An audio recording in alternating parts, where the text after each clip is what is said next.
सीताराम विद्यार्थियों, आशा है आप सब लोग ठीक होंगे। आज हम उपस्थित हुए हैं आपके सामने बाह्य अर्धचालक एक्सट्रिंसिक सेमीकंडक्टर को लेकर। देखिए, पार्ट 4 में मैंने आपको पढ़ाया, यह हमारी वीडियो का पार्ट 5 है। शुद्ध अर्धचालक या निज अर्धचालक और उनमें वैद्युत चालन। शुद्ध अर्धचालक क्या होते हैं? ऐसे अर्धचालक जिनमें कोई अशुद्धि नहीं होती, जैसे भी जिस रूप में भी प्रकृति से सेमीकंडक्टर हमें प्राप्त होते हैं, बिना किसी इंप्योरिटी के, बिना किसी अशुद्धि के, उन्हें शुद्ध अर्धचालक कहते हैं। जर्मेनियम, सिलिकॉन जिस रूप में भी हमें धरती से प्राप्त होते हैं बिना अशुद्धि के, उन्हें शुद्ध अर्धचालक कहते हैं। उनमें वैद्युत धारा किस प्रकार फ्लो होती है मैंने आपको वीडियो नंबर 4 में बताया।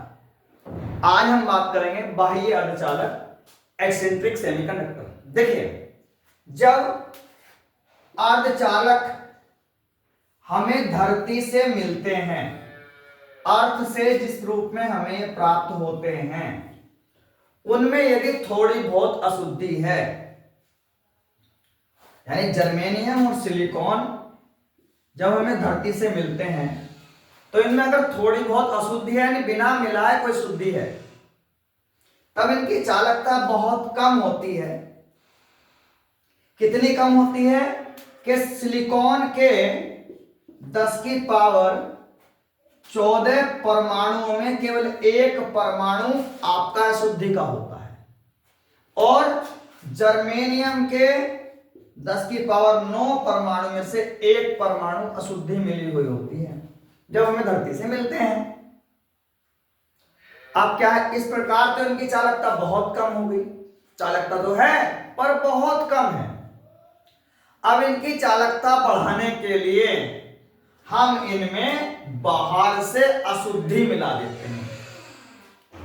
अर्धचालकों में बाहर से कोई इंप्योरिटी मिलाना, यानी ये अर्धचालक है, इसमें हमने बाहर से कोई अशुद्धि मिला दी, इंप्योरिटी मिला दी, तो इंप्योरिटी मिलाने को, अशुद्धि मिलाने को मादन कहते हैं। अंग्रेजी में इसे डोपिंग कहते हैं।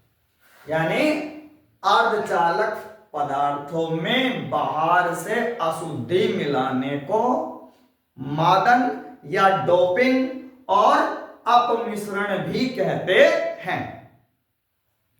अब अशुद्धि मिलाने से इनकी चालकता बहुत अधिक बढ़ जाती है।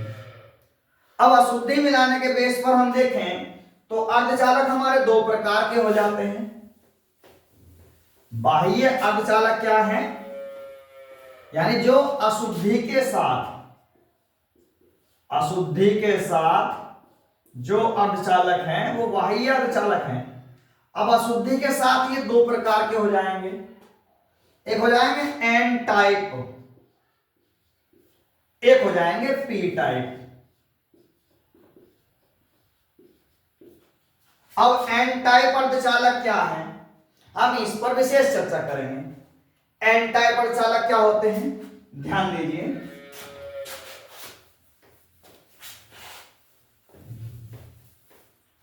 एन टाइप अर्धचालक,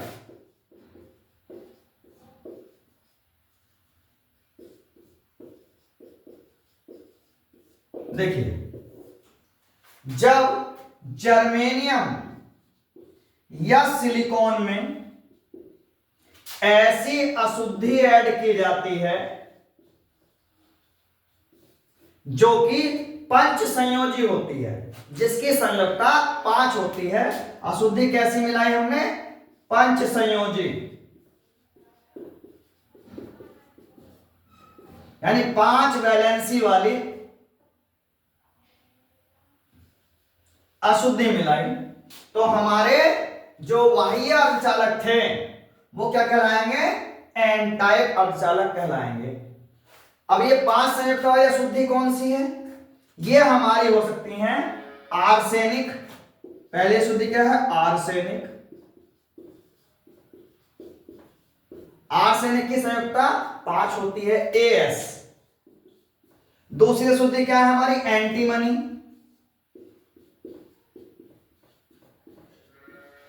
SB। फास्फोरस,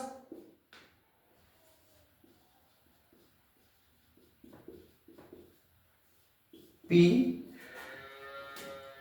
तो ऐसे वही अर्धचालक जिनमें 5 संयोजकता वाली अशुद्धि मिलाई जाती है उन्हें एन टाइप अर्धचालक कहते हैं। अब इन अर्धचालकों में वैद्युत धारा प्रवाह किस प्रकार होता है हम आपको वो समझाएंगे। देखिए, एन टाइप अर्धचालकों में वैद्युत धारा का प्रवाह, एन टाइप में वैद्युत प्रवाह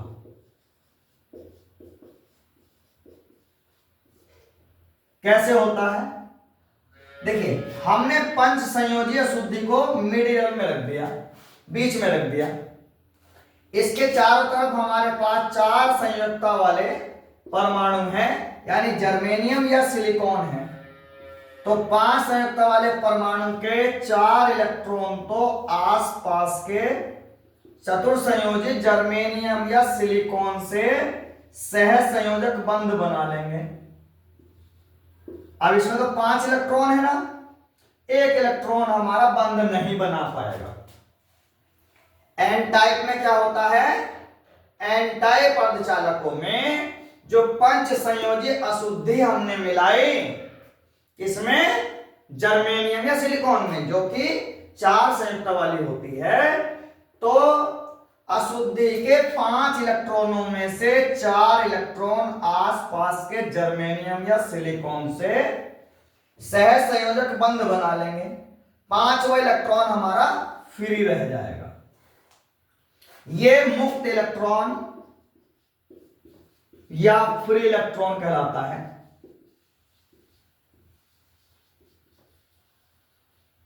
फ्री इलेक्ट्रॉन कहलाता है।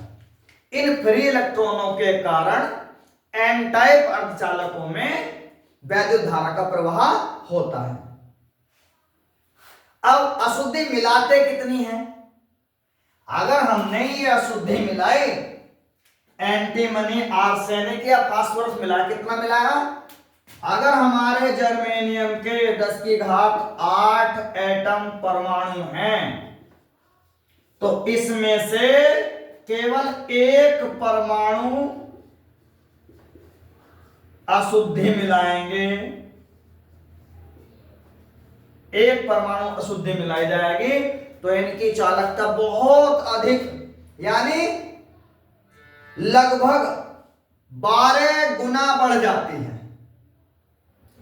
10 की घात 8 परमाणुओं जर्मेनियम या सिलिकॉन के में अगर एक परमाणु अशुद्धि मिलाएंगे, एक परमाणु फास्फोरस या एंटीमनी मिलाएंगे, तो इसकी चालकता, विद्युत चालकता यानी विद्युत धारा फिला होने का गुण, करंट फिल होने का गुण 12 गुना बढ़ जाता है। अब इन्हें ऊर्जा बैंड के द्वारा समझेंगे, ऊर्जा बैंड के द्वारा समझेंगे, ध्यान देंगे। ऊर्जा बैंड में क्या होता है? एन टाइप को आप समझेंगे ऊर्जा बैंड के द्वारा। देखिए, एन टाइप में ये आपका बैलेंस बैंड हुआ, ये बैलेंस बैंड है EB, और ये आपका कंडक्शन बैंड है EC। ये पूरी तरह खाली है। इसके बीच में जो हमने अशुद्धि मिलाई, वो अशुद्धि हमारी यहां टिकी रहती है। ये अलग से अपना बाह्य बैंड बना लेते हैं। अशुद्धि के इलेक्ट्रॉन हमारे इसके कुछ नजदीक आ जाते हैं, यानी जो हमारा गैप पहले 3 इलेक्ट्रॉन वोल्ट का था, अब वो बहुत कम, यानी इनका जो गैप, ये वाला गैप बचा है, ये 0.01 EV या 0.05 EV बचा है। ये सिलिकॉन के लिए, जर्मेनियम के लिए, ये सिलिकॉन और ये जर्मेनियम, यानी गैप कम हो गया अशुद्धि मिलाने से। अब 0 डिग्री केल्विन पर तो इनकी स्थिति ये रहेगी, यानी बहुत नजदीक है, इतनी ऊर्जा कहीं से मिल जाए तो खुद ब खुद चले जाएंगे, इनमें विद्युत धारा फ्लो होने लगेगा। अगर ये कमरे के ताप पर हो जाए, कमरे के ताप पर, कमरे का ताप होता है 300 केल्विन, लगभग 27 डिग्री सेल्सियस, तो क्या होगा, ये आपका बैलेंस बैंड जो भरा हुआ है ईसी ईवी, ये सारे इलेक्ट्रॉन जो कि यहां बीच में टंगे हुए थे यहां पर, वो सारे के सारे कंडक्शन बैंड में चले जाएंगे। यानी अब इसमें चालन हो गया, इलेक्ट्रॉन पहले से उपस्थित हो गए, दोनों बैंड में अगर इलेक्ट्रॉन आ गए हैं फिर वैद्युत धारा प्रवाह आसानी से होने लगा। इस प्रकार से हम देखते हैं एन टाइप अर्धचालकों में वैद्युत धारा का चालन मुक्त इलेक्ट्रॉनों के आधार पर होता है, उनका एनर्जी गैप कम हो जाता है। अब दूसरा टाइप आता है हमारा, दूसरा क्या होता है, अगर हमने अशुद्धि दूसरी मिला दी, अशुद्धि बदल दी, तो क्या होगा, वो बन जाएंगे पी टाइप अर्धचालक।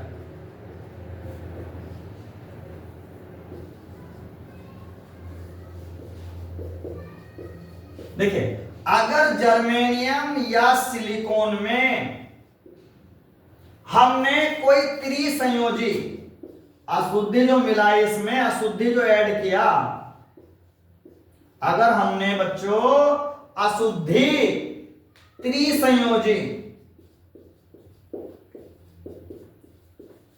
यानी 3 बैलेंसी वाली अशुद्धि मिला दी, तो हमारा जो वही अर्धचालक है वो आपका कहलाएगा पी टाइप अर्धचालक। क्या कहलाएगा, पी टाइप अर्धचालक। अगर हमने जर्मेनियम या सिलिकॉन में अपनी तरफ से अशुद्धि 3 संयुक्ता वाली मिला दी, 3, तो हमारा बाह्य अर्धचालक कहलाएगा पी टाइप अर्धचालक। अब 3 संयुक्त वाली अशुद्धि कौन कौन होती हैं? 3 संयुक्त वाली अशुद्धि होती हैं, नंबर 1 पहली अशुद्धि हो सकती है एल्यूमिनियम, एल्यूमिनियम हो सकती है Al। दूसरी अशुद्धि हमारी हो सकती है बोरॉन, ये बोरॉन हो सकती है। तीसरी हो सकती है इंडियम, इंडियम In, बोरॉन को बी बोलते हैं। इनमें से कोई सी अशुद्धि आप जर्मेनियम या सिलिकॉन में मिला दीजिए तो आपका वो जर्मेनियम या सिलिकॉन पी टाइप अर्धचालक बन जाएगा। अब पी टाइप अर्धचालकों में वैद्युत धारा का प्रवाह कैसे होता है, कैसे इनमें बिजली फ्लो होने लगी, तो हम आपको बताते हैं कैसे होती है।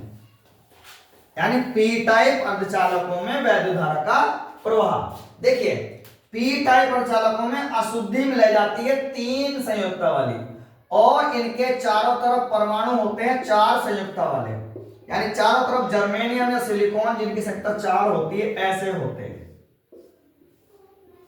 अब अशुद्धि के 3 इलेक्ट्रॉन, चूंकि इसमें 3 ही इलेक्ट्रॉन है, तो आसपास के जर्मेनियम और सिलिकॉन से कोवैलेंट बॉन्ड बना लेते हैं, ये वाला बॉन्ड बन गया, ये बॉन्ड बन गया, पर यहां इलेक्ट्रॉन है नहीं, यहां स्पेस है, वैकेंसी है, रिक्त स्थान है। जैसा मैंने पहले बताया, इस रिक्त स्थान को जहां इलेक्ट्रॉन है ही नहीं, चूंकि अशुद्धि में 3 थे, तो इस रिक्त स्थान या वैकेंसी को होल या कोटर बोलते हैं, कोटर कह देते हैं, ठीक है। अब क्या होगा, ये कोटर, अगर ये इलेक्ट्रॉन यहां से यहां जाए, मान लीजिए यहां से यहां चला जाए, तो यहां वैकेंसी हो गई। ये यहां से इलेक्ट्रॉन यहां चला जाए तो यहां वैकेंसी हो गई। इस इलेक्ट्रॉन के आवागमन के कारण इसमें वैद्युत धारा प्रवाह होता है, किसके, कोटरों के कारण, ठीक है। अगले वीडियो में मिलते हैं इसके आगे। अब पी टाइप अर्धचालकों को हम ऊर्जा बैंड के आधार पर समझते हैं। देखिए 0 केल्विन पर ये आपका कंडक्शन बैंड है, बैलेंस बैंड, सॉरी ये बैलेंस बैंड है ईसी। अब ये आपका कंडक्शन बैंड है ईसी, ये है आपका ईबी, ये बैलेंस बैंड ईबी है, कंडक्शन बैंड ईसी है। तो जो हमने अशुद्धि मिलाई वो थोड़ा सा अशुद्धि बैलेंस बैंड की तरफ होती है, यानी यहां होती है। अब चूंकि उसमें क्वार्टर है इलेक्ट्रॉन, तो हमारे बैलेंस बैंड में है, तो यहां हमारा कोई इलेक्ट्रॉन नहीं होता। यानी जो गैप था हमारा 3 ईबी, पूरा 3 ईबी से कम गैप था, ऊर्जा गैप ईजी जो था वो और कम हो गया, ये स्पेस और कम हो गया, ये वाला ये लगभग 1 ईबी बन गया। यानी इलेक्ट्रॉन को अब यहां से यहां जाना है, तो क्या होगा 0 केल्विन पर हम देखते हैं जो पी टाइप अर्धचालक हैं ये वो अचालक ही होते हैं, क्योंकि कोई भी इलेक्ट्रॉन अभी ऊपर नहीं गया है। अब जैसे ही हम कमरे के ताप पर आते हैं, कहां आते हैं, कमरे के ताप पर, तो क्या होता है, इस बैलेंस बैंड से इलेक्ट्रॉन खिसकते हैं और थोड़ा सा कंडक्शन बैंड में चले जाते हैं, यानी यहां बीच के गैप पर ज्यादा आ जाएंगे, यहां होल पैदा हो जाएंगे और यहां इलेक्ट्रॉन आ जाएंगे, और कुछ इलेक्ट्रॉन यहां से खिसककर कंडक्शन बैंड में भी आ जाएंगे, इस वाले बैंड में। इन इलेक्ट्रॉन के कारण इनमें वैद्युत धारा प्रवाह हो जाएगा 300 केल्विन पर। तो हमने इन वीडियो में क्या देखा कि हमारे बाह्य अर्धचालक 2 प्रकार के होते हैं। बाह्य अर्धचालक क्या है, अशुद्धि मिलाने पर जो जर्मेनियम सिलिकॉन बनते हैं उन्हें बाह्य अर्धचालक कहते हैं। अशुद्धि मिलाने को डोपिंग या अपमिश्रण या मादन कहते हैं। अगर हमने अशुद्धि मिलाई जर्मेनियम या सिलिकॉन में 5 संयोजकता वाली, कौन सी, 5 संयोजकता वाली, जैसे एंटीमनी, बिस्मथ, बोरान, तो ये हमारा बन जाएगा एन टाइप अर्धचालक।